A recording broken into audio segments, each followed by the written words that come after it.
चं मूल्यवर्धन करण्यासाठी अन्न प्रक्रिया उद्योग सुदृढ होणं आवश्यक आहे हे लक्षात घेऊन केंद्र सरकारनं याला प्राधान्य दिलं आहे असं पंतप्रधान म्हणाले। त्यामुळेच साठवणूक व्यवस्था असलेल्या पायाभूत सुविधा वाढवण्यावर सरकार भर देत आहे।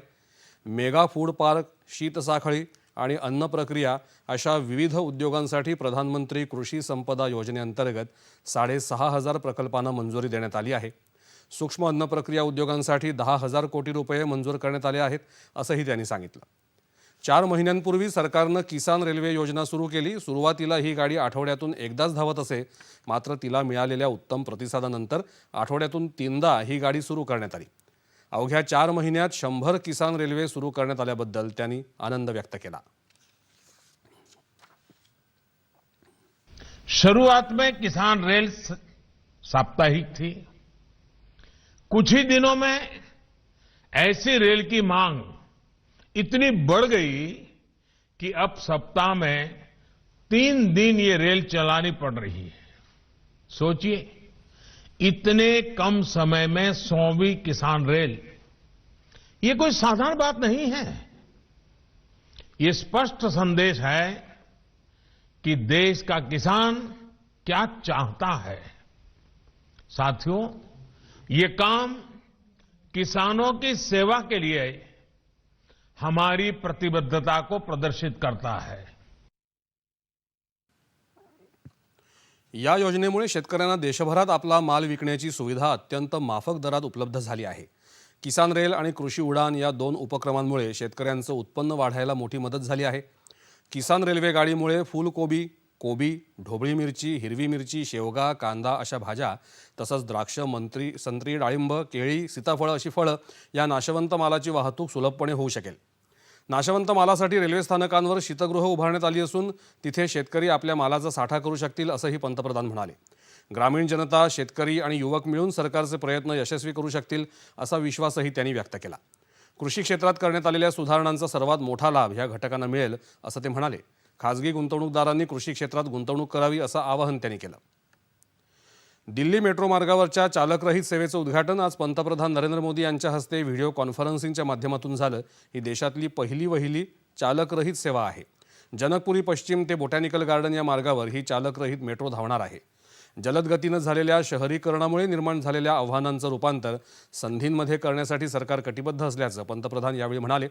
भविष्यकालीन गरजा लक्षात घेऊन शहरीकरणाच्या योजना राबवल्या जातील असं त्यांनी सांगितलं।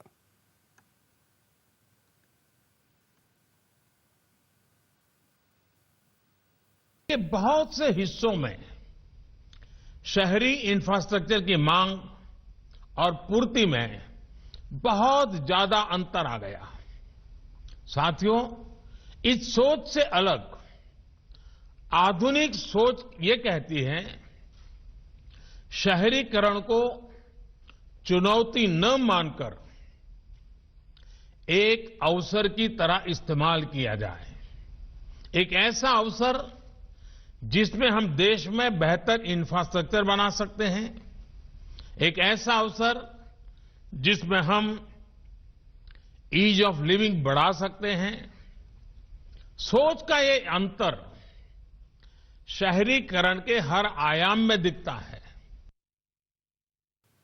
मेट्रो सेवेमुळे मध्यमवर्गीयांचं आयुष्य आरामदायी झालं आहे, तसंच त्यांच्या इच्छा आकांक्षा पूर्ण व्हायला मदत झाली आहे असं प्रतिपादन त्यांनी केलं।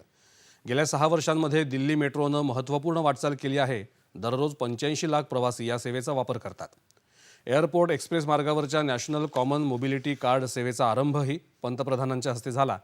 देशात कुठेही काढलेल्या रुपे डेबिट कार्डचा उपयोग या मार्गावर आता होऊ शकेल। जो देश के सामर्थ्य और संसाधनों का देश के विकास में सही इस्तेमाल हो, ये हम सभी की जिम्मेदारी है। आज तमाम व्यवस्थाओं को एकीकृत करके देश की ताकत को बढ़ाया जा रहा है। एक भारत श्रेष्ठ भारत को मजबूत किया जा रहा है। One nation one mobility card की तरह ही बीते वर्षों में हमारी सरकार ने देश की व्यवस्थाओं का एकीकरण करने के लिए अनेक काम किए हैं। शेतकरी आंदोलनाच्या पार्श्वभूमीवर कृषी मंत्रालयाचे संयुक्त सचिव संजय अग्रवाल यांनी संयुक्त किसान मोर्चाला पत्र लिहून चर्चेसाठी आमंत्रण दिलं आहे. भारत सरकार आणि संयुक्त किसान मोर्चा यांच्यात येत्या 30 डिसेंबरला दुपारी 2 वाजता नवी दिल्लीतल्या विज्ञान भवनात ही चर्चा आयोजित केल्याचं या पत्रात म्हटलं आहे. केंद्रीय मंत्रिस्तरीय समितीसोबतच्या या बैठकीत संयुक्त किसान मोर्चाच्या प्रतिनिधींनी सहभागी व्हावं असं आवाहन या पत्रात केलं आहे. या चर्चेत 3 सुधारित कृषी कायदे आणि हमीभाव खरेदी व्यवस्थेसह राजधानी दिल्लीतला प्रदूषण व्यवस्थापन अध्यादेश आणि विद्युत सुधारणा विधेयकातल्या शेतकऱ्यांशी संबंधित मुद्द्यांवरही यावेळी विस्तृत चर्चा करण्यात येईल असं या पत्रात म्हटलं आहे. ब्ल्यू फ्लॅग प्रमाणपत्राचा बहुमान लाभलेल्या देशातल्या समुद्र किनाऱ्यांवर आज निळे झेंडे लावण्यात आले. डेन्मार्क इथल्या आंतरराष्ट्रीय पर्यावरण अभ्यास संस्थेनं 33 विविध घटक लक्षात घेऊन ब्ल्यू फ्लॅग प्रमाणपत्रासाठी या समुद्र किनाऱ्यांची निवड केली आहे. एकाच वेळी 8 प्रमाणपत्र मिळवणारा भारत हा पहिला देश ठरला आहे. ही अतिशय अभिमानाची बाब असल्याचं केंद्रीय पर्यावरण मंत्री प्रकाश जावडेकर यांनी सांगितलं. मात्र आता समुद्रकिनारे स्वच्छ आणि सुरक्षित राखण्याची जबाबदारीही वाढली असून ही लोक चळवळ बनली पाहिजे अशी गरज त्यांनी अधोरेखित केली.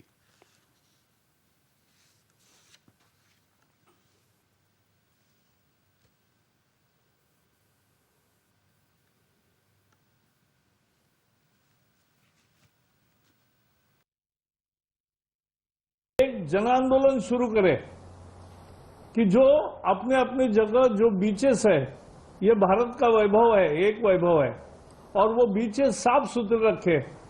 अगर जनता ही तय करेगी तो आने वाले टूरिस्ट भी साफ सुथरा रखेंगे. और इसलिए ये ब्लू फ्लैग की मूवमेंट एक साफ सुथरे बीचेस की एक जन आंदोलन में तब्दील हो. पूरे बीच के परिसर में ढंग से और जहां भी कचरा दिखे उठाने की आदत भी डालनी चाहिए. तभी जाके जो लोग इधर उधर कहीं कचरा डालते हैं तो वो भी उनको बताना चाहिए कि नहीं, कचरे का जो डस्टबिन है वही डालो.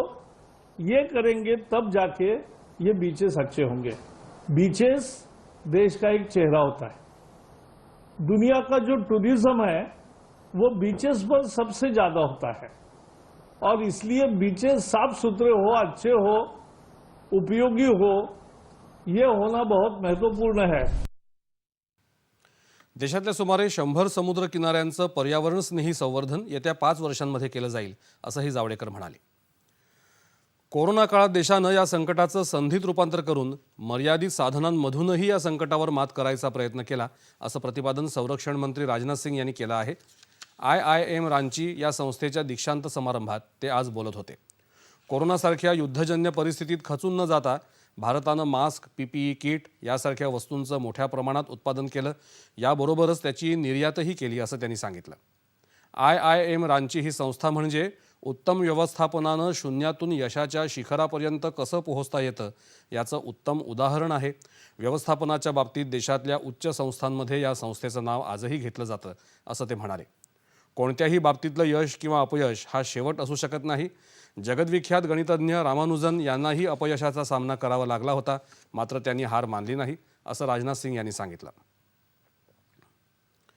नव्या राष्ट्रीय शैक्षणिक धोरणात गुणवत्ता आणि वैज्ञानिक वृत्ती यांचा मेळ घालण्यात आला असून ज्ञानाच्या क्षेत्रात भारताला महाशक्ती बनवण्याची क्षमता या धोरणात आहे असं मत केंद्रीय शिक्षण मंत्री रमेश पोखरियाल निशंक यांनी व्यक्त केलं. नागपूर इथल्या विश्वेश्वरय्या राष्ट्रीय तंत्रज्ञान संस्था VNITच्या 18व्या दीक्षांत समारंभात ते आज बोलत होते. व्हिडिओ कॉन्फरन्सिंगच्या माध्यमातून पोखरियाल या कार्यक्रमात उपस्थित होते. नव्या शिक्षण धोरणामुळे देशातला युवक परदेशात शिकायला जाणार नाही. कौशल्य आणि कल्पनाशक्तीला वाव देणाऱ्या या धोरणाचा लाभ घेत विद्यार्थ्यांनी आत्मनिर्भर भारताचं स्वप्न पूर्ण करावं अशी अपेक्षा त्यांनी व्यक्त केली. पदवी घेतल्यानंतर अभियांत्रिकी विद्यार्थ्यांनी स्टार्टअप, मेक इन इंडिया अंतर्गत व्यवसाय सुरू करावेत असंही ते म्हणाले. या समारंभात 1134 विद्यार्थ्यांना पदव्या प्रदान करण्यात आल्या. स्वदेशी बनावटीच्या पहिल्या न्यूमोकोकल कॉन्जुगेट या न्यूमोनियावरील लसीचं उद्घाटन केंद्रीय आरोग्यमंत्री डॉक्टर हर्षवर्धन यांच्या हस्ते आज झालं. सिरम इन्स्टिट्यूट ऑफ इंडियानं बिल आणि मेलिंडा गेट्स फाउंडेशनसारख्या भागीदारांच्या सहकार्यानं न्यूमोसिल ही लस विकसित केली आहे. सिरम इन्स्टिट्यूट ही जगातली मोठी लस उत्पादक कंपनी असून जगातल्या प्रत्येक 3ऱ्या मुलाला सिरम इन्स्टिट्यूटनं तयार केलेली लस देण्यात येते असं ते यावेळी म्हणाले. जगात सर्वात जास्त मृत्यू न्यूमोनियामुळे होतात. भारतात यापूर्वी न्यूमोनियासाठी स्वदेशी लस नव्हती. आता मात्र ही लस सिरम इन्स्टिट्यूटनं तयार केली असून त्याला जागतिक आरोग्य संघटनेनंही मान्यता दिली आहे. युनिसेफ आणि अन्य संस्थांच्या मदतीनं जगभरातल्या मुलांना ही लस दिली जाईल असं हर्षवर्धन यांनी सांगितलं. जगातल्या या प्रकारच्या इतर लसींच्या तुलनेत ही लस कमी किमतीत उपलब्ध होणार आहे. देशात आतापर्यंत 97,82,669 कोरोना रुग्ण बरे झाले आहेत. देशात गेल्या 24 तासात 21,131 रुग्ण कोरोनामुक्त होऊन घरी परतले, तर 20,021 नव्या कोरोनाबाधित रुग्णांची नोंद झाली आणि 279 रुग्णांचा कोरोनामुळे मृत्यू झाला. देशात उपचाराधीन कोरोना रुग्णांची संख्या आता 2,77,301 इतकी झाली आहे. एकूण कोरोनाग्रस्त रुग्णांपैकी उपचार घेत असलेल्या रुग्णांची टक्केवारी कमी होऊन 2.72% इतकी झाली आहे, अशी माहिती केंद्रीय आरोग्य मंत्रालयानं दिली आहे. तर कोरोना रुग्ण बरे होण्याचं प्रमाण वाढून आता 95.83% पोहोचलं आहे. देशातली कोरोनामुळे दगावलेल्यांची एकूण संख्या 1,47,901 वर पोहोचली आहे. सध्या देशाचा कोरोना मृत्यूदर 1.45% स्थिर आहे. राज्यात आज दिवसभरात 4,501 कोरोना रुग्ण बरे होऊन घरी परतले, तर 2,498 नव्या कोरोना रुग्णांची आणि 50 कोरोनाबाधित रुग्णांच्या मृत्यूची नोंद झाली. राज्यात बरे झालेल्या रुग्णांची एकूण संख्या आता 18,14,449 झाली आहे, तर रुग्ण बरे होण्याचा दर 94.4% इतका झाला आहे. मृत्यूचा दर 2.57% कायम आहे. सध्या राज्यात 57,159 कोरोना रुग्णांवर उपचार सुरू आहेत. राज्यात 4,52,535 व्यक्ती गृहविलगीकरणात, तर 3,138 व्यक्ती संस्थात्मक विलगीकरणात आहेत. सक्तवसुली संचालनालय ईडीनं शिवसेनेचे नेते आणि खासदार संजय राऊत यांच्या पत्नी वर्षा राऊत यांना पाठवलेल्या नोटिसीबाबत खुलासा करण्यासाठी संजय राऊत यांनी आज मुंबईत शिवसेना भवन इथं पत्रकार परिषद घेतली. या नोटिशीला उत्तर देऊन तपासात सहकार्य करणार असल्याचं त्यांनी सांगितलं. ईडीनं या प्रकरणी वेळोवेळी मागितलेली सर्व कागदपत्रं आम्ही पुरवली आहेत. ज्या प्रकरणी नोटीस आली आहे तो 10 वर्षांपूर्वीचा व्यवहार असल्याचा दावा त्यांनी केला. ही नोटीस राजकीय हेतूनं प्रेरित असल्याचा, तसंच भाजपा ईडीचा वापर राजकीय विरोधकांचा आवाज दाबण्यासाठी करत आहे असा आरोपही राऊत यांनी केला. प्रताप सरनाईक यांनाही अशाच प्रकारे ईडीच्या माध्यमातून धमकी देण्याचा प्रयत्न केला असंही ते म्हणाले. या पत्रकार परिषदेला खासदार अरविंद सावंत आणि आमदार प्रताप सरनाईक उपस्थित होते. ईडीनं वर्षा राऊत यांना चौकशीसाठी उद्या उपस्थित राहायला सांगितलं आहे. भाजपा सरकार राजकीय विरोधकांवर दबाव टाकण्यासाठी ईडीचा गैरवापर करत आहे, या आरोपाला विरोधी पक्षनेते देवेंद्र फडणवीस यांनी प्रत्युत्तर दिलं आहे. सक्तवसुली संचालनालयासारख्या संस्थांचा सर्वाधिक गैरवापर काँग्रेसच्या काळातच झाला. आता हा गैरवापर होत नाही, तर ज्यांच्याबद्दल तक्रारी आणि पुरावे असतील त्यांचीच चौकशी होते, असं देवेंद्र फडणवीस यांनी म्हटलं आहे. ते आज सावंतवाडी इथं बोलत होते. जर आपण काही केलं नसेल तर कुणालाही घाबरण्याची गरज नाही. कुठलीही संस्था विनाकारण कुणावर कारवाई करू शकत नाही, असंही फडणवीस म्हणाले. राज्य सरकारनं शेतकऱ्यांना मदतीच्या केवळ घोषणा केल्या, मात्र प्रत्यक्षात मदत अद्यापही दिलेली नाही. निसर्ग चक्रीवादळातल्या पीडितांनाही अद्याप पुरेशी मदत मिळालेली नाही, असा आरोपही फडणवीस यांनी यावेळी केला. येत्या 31 डिसेंबरला सरत्या वर्षाला निरोप आणि नववर्षाचं स्वागत अत्यंत साधेपणानं करण्यासंदर्भात राज्य सरकारनं आज मार्गदर्शक सूचना जारी केल्या. मदत आणि पुनर्वसन विभागानं याबाबत एक आदेश जारी केला आहे. कोरोना संक्रमणाच्या पार्श्वभूमीवर नववर्षाच्या स्वागताच्या निमित्तानं कोणत्याही प्रकारे धार्मिक तसंच सांस्कृतिक कार्यक्रमाचं आयोजन आणि मिरवणुका काढू नयेत, फटाक्यांची आतषबाजी करू नये, तसंच ध्वनी प्रदूषणासंदर्भातल्या नियमांचं काटेकोरपणे पालन करावं, अशा सूचना या आदेशात दिल्या आहेत. 31 डिसेंबरला दिवसभर संचारबंदी नसली तरी सरत्या वर्षाला निरोप देण्यासाठी आणि 1 जानेवारीला नववर्षाच्या स्वागताच्या निमित्तानं नागरिकांनी घराबाहेर न पडता नववर्षाचं स्वागत घरीच साधेपणानं करावं. नागरिकांनी समुद्रकिनारी, बागेत, रस्त्यावर अशा सार्वजनिक ठिकाणी मोठ्या संख्येनं येऊन गर्दी न करता शारीरिक अंतर राहील, तसंच मास्क आणि सॅनिटायझरचा वापर होईल याकडे विशेष लक्ष देणं आवश्यक आहे. 60 वर्षावरील नागरिकांनी आणि 10 वर्षाखालील मुलांनी सुरक्षिततेच्या तसंच आरोग्याच्या दृष्टीनं शक्यतो घराबाहेर जाणं टाळावं, असं या मार्गदर्शक सूचनांमध्ये नमूद केलं आहे. दरम्यान कोविड-19 विषयी दक्षता, प्रतिबंध आणि सावधगिरी बाळगण्यासाठी असलेल्या मार्गदर्शक तत्वांना केंद्रीय गृह मंत्रालयानं आज 31 जानेवारी 2021 पर्यंत मान्यता दिली आहे. मार्गदर्शक तत्वांची आणि कोविड योग्य वर्तनविषयक नियमांची अंमलबजावणी राज्य आणि केंद्रशासित प्रदेशांनी कठोरतेनं करावी असे निर्देशही गृह मंत्रालयानं दिले आहेत. प्रतिबंधित क्षेत्राबाहेरील पर्यटन स्थळांवर घ्यायची दक्षता, त्याचबरोबर पर्यटकांनी घ्यायची काळजी यासाठी पर्यटन संचालनालयानं आज विशेष कार्यप्रणाली आणि मार्गदर्शक सूचना जारी केल्या. पर्यटन स्थळांवर मास्क आणि सॅनिटायझरचा वापर करावा, सुरक्षित अंतराचं पालन करावं, गर्दी टाळण्याच्या दृष्टीनं सुविधा उपलब्ध असेल तर पर्यटन स्थळांचं ऑनलाईन तिकीट बुकिंग करावं, पर्यटन स्थळांवर फक्त लक्षणं नसलेल्या पर्यटकांनाच परवानगी असेल, 65 वर्षावरील ज्येष्ठ नागरिक, गरोदर महिला, 10 वर्षाखालील मुलं, गंभीर आजार असणाऱ्या व्यक्ती आदींनी घरीच थांबावं, पर्यटकांनी शक्यतो डिजिटल आर्थिक व्यवहारांवर भर द्यावा, अशा विविध सूचना पर्यटकांसाठी करण्यात आल्या आहेत. केंद्र सरकारनं येत्या 1 जानेवारीपासून सर्व प्रकारच्या कांद्यावरची निर्यात बंदी हटवण्याचा निर्णय घेतला आहे. परदेशी व्यापार महासंचालनालयानं प्रसिद्धीपत्रकात ही माहिती दिली आहे. यानुसार कांद्याच्या सर्व प्रकारच्या जाती आणि प्रक्रियाकृत कांदा निर्यात बंदी मुक्त करण्यात आला आहे. सप्टेंबर महिन्यात कांद्याच्या दरात झालेली मोठी वाढ नियंत्रणात आणण्यासाठी सरकारनं निर्यात बंदी केली होती. 2020 हे वर्ष लक्षात राहिलं ते कोरोनाच्या अभूतपूर्व संकटासाठी. पण संकटाच्या या काळातही देशात आणि जगभरात अनेक महत्त्वाच्या घडामोडी घडल्या. या घडामोडींचा आढावा घेणार आहोत दृष्टिक्षेप 2020 या कार्यक्रमातून. LIC प्रस्तुत दृष्टिक्षेप 2020.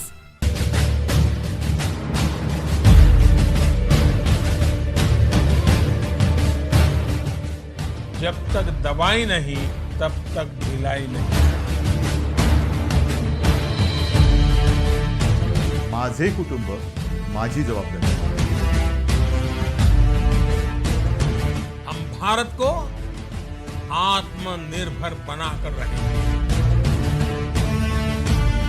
देश में MSP भी रहेगी और किसानों को कहीं पर भी अपनी उपज बेचने की आजादी भी रहेगी. भारत पूरी दृढ़ता से देश की एक एक इंच जमीन की, देश के स्वाभिमान की रक्षा करे. भारत माता की जय. सियावर रामचंद्र की जय. सिया राम. सीएए पास होने के बाद देश भर में भ्रम फैलाने का काम किया.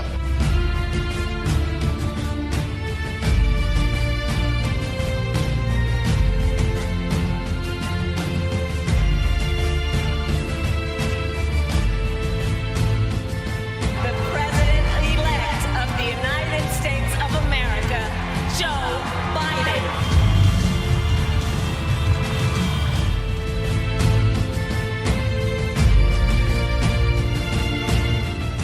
या वर्षभरातल्या महत्त्वाच्या घटनांचा आढावा घेणार आहोत दृष्टिक्षेप 2020 या 6 भागांच्या मालिकेतून. तेव्हा पाहायला विसरू नका. 26 डिसेंबर ते 31 डिसेंबर या कालावधीत रोज रात्री 8:30 ते 9:30 या वेळेत दृष्टिक्षेप 2020 फक्त सह्याद्री वाहिनीवर.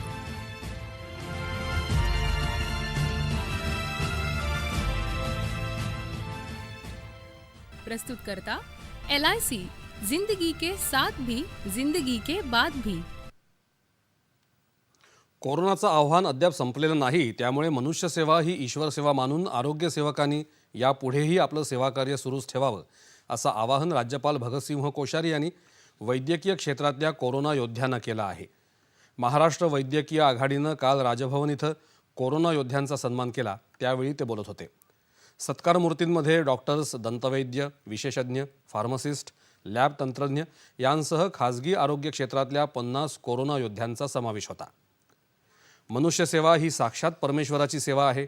ही सेवा करण्याचं भाग्य वैद्यकीय क्षेत्रातल्या नागरिकांना लाभलं आहे. देशातल्या खाजगी डॉक्टरांनी आणि इतर आरोग्य सेवकांनी या संकट प्रसंगी स्वतःचा जीव धोक्यात घालून आरोग्य सेवा दिल्यामुळेच भारतातला रुग्ण बरे होण्याचा दर सर्वाधिक आहे असे गौरवोद्गार राज्यपालांनी यावेळी काढले. यावेळी डॉक्टर मेघना चौगुले लिखित neuropathology of brain tumours with radiologic correlates या पुस्तकाचं प्रकाशनही राज्यपालांच्या हस्ते करण्यात आलं. राष्ट्रीय काँग्रेस पक्षाच्या 136व्या स्थापना दिवसानिमित्त आज मुंबईत प्रदेश काँग्रेस मुख्यालयात विशेष कार्यक्रमाचं आयोजन करण्यात आलं होतं. प्रदेश काँग्रेसचे अध्यक्ष आणि महसूल मंत्री बाळासाहेब थोरात यांच्या हस्ते ध्वजारोहण करण्यात आलं. पक्षाचे अनेक खासदार, आमदार, पदाधिकारी तसंच कार्यकर्ते यावेळी मोठ्या संख्येनं उपस्थित होते. राष्ट्रीय काँग्रेस पक्षानं मानवतेच्या इतिहासात मोठं योगदान दिलं आहे, समानता आणि प्रगतीचा इतिहास लिहिला आहे, असं थोरात यावेळी म्हणाले. लोकशाही प्रक्रियेला दृढता देण्याचं काम काँग्रेसनं नेहमीच केलं आहे, तसंच जाती धर्म बाजूला ठेवून व्यक्ती विकासावर भर दिला आहे, असं त्यांनी सांगितलं. सध्या देशात नागरिकांच्या मनामध्ये भेद निर्माण केला जात आहे, अशी खंत त्यांनी व्यक्त केली. काँग्रेस स्थापना दिवसानिमित्त मुंबईतल्या यशवंतराव चव्हाण सभागृहात एका कार्यक्रमाचं आयोजन करण्यात आलं होतं. यावेळी मुंबई काँग्रेसचे नवनियुक्त अध्यक्ष भाई जगताप आणि कार्यकारी अध्यक्ष चरणसिंग सप्रा यांनी पदभार स्वीकारला. सर्वांना सोबत घेऊन राम मंदिर निर्माण व्हावं अशी आमची भावना आहे. त्यासाठीच आम्ही समाजातल्या शेवटच्या व्यक्तीपर्यंत पोहोचण्याचा प्रयत्न करत आहोत, अशी माहिती श्रीराम जन्मभूमी तीर्थक्षेत्र न्यासाचे कोषाध्यक्ष गोविंदगिरी महाराज यांनी दिली आहे. ते आज नागपूर इथं पत्रकार परिषदेत बोलत होते. राम मंदिरासाठी 15 जानेवारी ते 27 फेब्रुवारीपर्यंत निधी संकलन अभियान राबवलं जाणार आहे. किमान 11 कोटी लोकांपर्यंत आमचे कार्यकर्ते पोहोचतील. तसंच 10 रुपयांपासून 1000 रुपयांपर्यंतची देणगी स्वीकारली जाईल. सर्व वर्गातल्या लोकांचा राम मंदिर निर्माणात सहभाग असावा, या मंदिरात माझं योगदान आहे असं देशातल्या प्रत्येकाला वाटावं, यासाठी हा उपक्रम राबवत असल्याचं ते म्हणाले. सुमारे 3.5 वर्षात राम मंदिराचं काम पूर्ण होईल अशी अपेक्षा त्यांनी व्यक्त केली. हे मंदिर बांधण्यासाठी सुमारे 1100 कोटी रुपयांचा खर्च अपेक्षित आहे. पुढच्या वर्षी होणाऱ्या टोकियो ऑलिम्पिकमध्ये सहभागी असलेल्या महाराष्ट्रातल्या खेळाडूंना पूर्वतयारीसाठी प्रोत्साहन म्हणून प्रत्येकी 50 लाख रुपयांच्या निधीचं वितरण मुख्यमंत्री उद्धव ठाकरे यांच्या हस्ते आज झालं. मुख्यमंत्र्यांच्या वर्षा या शासकीय निवासस्थानी झालेल्या या कार्यक्रमात दिव्यांग नेमबाज स्वरूप उन्हाळकर तसंच राही सरनोबत, तेजस्विनी सावंत या नेमबाज, तिरंदाज प्रवीण जाधव आणि अडथळ्यांच्या स्पर्धेतला धावपटू अविनाश साबळे या 5 खेळाडूंना एकूण 2.5 कोटी रुपयांचं सहाय्य यावेळी देण्यात आलं. उपमुख्यमंत्री अजित पवार, क्रीडा राज्यमंत्री अदिती तटकरे या कार्यक्रमाला उपस्थित होते. ऑस्ट्रेलियात मेलबर्न इथं सुरू असलेल्या दुसऱ्या कसोटी क्रिकेट सामन्याच्या आज 3ऱ्या दिवसअखेर ऑस्ट्रेलियानं 6 गड्यांच्या मोबदल्यात 133 धावा करत दुसऱ्या डावात 2 धावांची आघाडी घेतली आहे. ऑस्ट्रेलियाच्या दुसऱ्या डावाची सुरुवातही फारशी समाधानकारक झाली नाही. ऑस्ट्रेलिया संघाच्या अवघ्या 4 धावा झाल्या असताना अश्विननं सलामीवीर जो बर्न्सला बाद करत ऑस्ट्रेलियाला पहिला धक्का दिला. त्यानंतर मॅथ्यू वेडनं डाव सावरण्याचा प्रयत्न केला, मात्र रवींद्र जडेजानं त्याला 40 धावांवर पायचीत केलं. बाकी फलंदाजांनी मात्र निराशा केली. भारताकडून रवींद्र जडेजानं 2 तर बुमराह, उमेश यादव, मोहम्मद सिराज आणि अश्विननं प्रत्येकी 1 गडी बाद केला. त्यापूर्वी भारताचा पहिला डाव 326 धावांवर आटोपला. यामुळे भारताला पहिल्या डावात 131 धावांची आघाडी मिळाली. भारतानं कालच्या 5 बाद 277 धावांवरून आज खेळाला सुरुवात केली, मात्र भारतीय फलंदाज 5 गड्यांच्या मोबदल्यात निव्वळ 32 धावांची भर घालू शकले. कर्णधार अजिंक्य रहाणेनं 112 तर रवींद्र जडेजानं 57 धावा केल्या. मिशेल स्टार्क आणि नेथन लिओन यांनी प्रत्येकी 3 गडी बाद केले.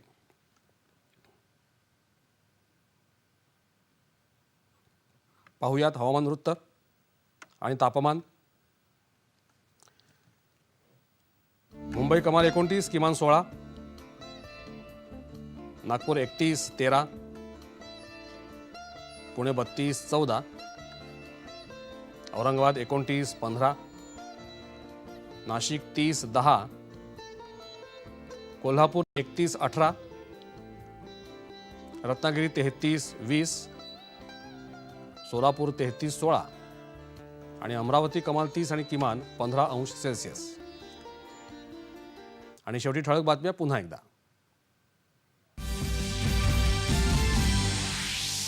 पंतप्रधान नरेंद्र मोदी यांनी 100व्या किसान रेल्वेला दाखवला हिरवा झेंडा.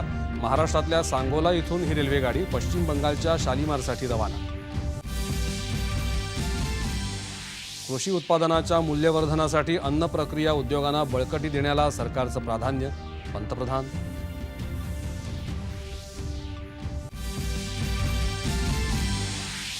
शहरीकरणाला आव्हान न समजता संधी समजून सुनियोजित विकास करावा. देशातल्या पहिल्या चालकरहित मेट्रो सेवेच्या उद्घाटन प्रसंगी पंतप्रधानांचं प्रतिपादन. दिल्लीतल्या आंदोलक शेतकऱ्यांची संघटना संयुक्त किसान मोर्चाच्या प्रतिनिधींना 30 डिसेंबरला दुपारी चर्चेसाठी येण्याचं केंद्र सरकारचं आमंत्रण. स्वदेशी बनावटीच्या पहिल्या न्यूमोकोकल कॉन्जुगेट या न्यूमोनियावरील लसीचं केंद्रीय आरोग्यमंत्री हर्षवर्धन यांच्या हस्ते उद्घाटन. देशात गेल्या 24 तासात 21,131 रुग्ण कोरोनामुक्त, तर राज्यात आज 4,501 कोरोना रुग्ण बरे, 2,498 नव्या कोरोना रुग्णांची नोंद, 50 कोरोनाबाधित रुग्णांचा मृत्यू. टोकियो ऑलिम्पिकमध्ये सहभागी होणाऱ्या राज्यातल्या खेळाडूंना पूर्वतयारीसाठी प्रोत्साहन म्हणून प्रत्येकी 50 लाख रुपयांचा निधी मुख्यमंत्री उद्धव ठाकरे यांच्या हस्ते वितरित. आणि भारत ऑस्ट्रेलिया यांच्यात सुरू असलेल्या दुसऱ्या क्रिकेट कसोटी सामन्यात भारताचा पहिला डाव 326 वर संपला. दुसऱ्या डावात ऑस्ट्रेलिया 6 बाद 133.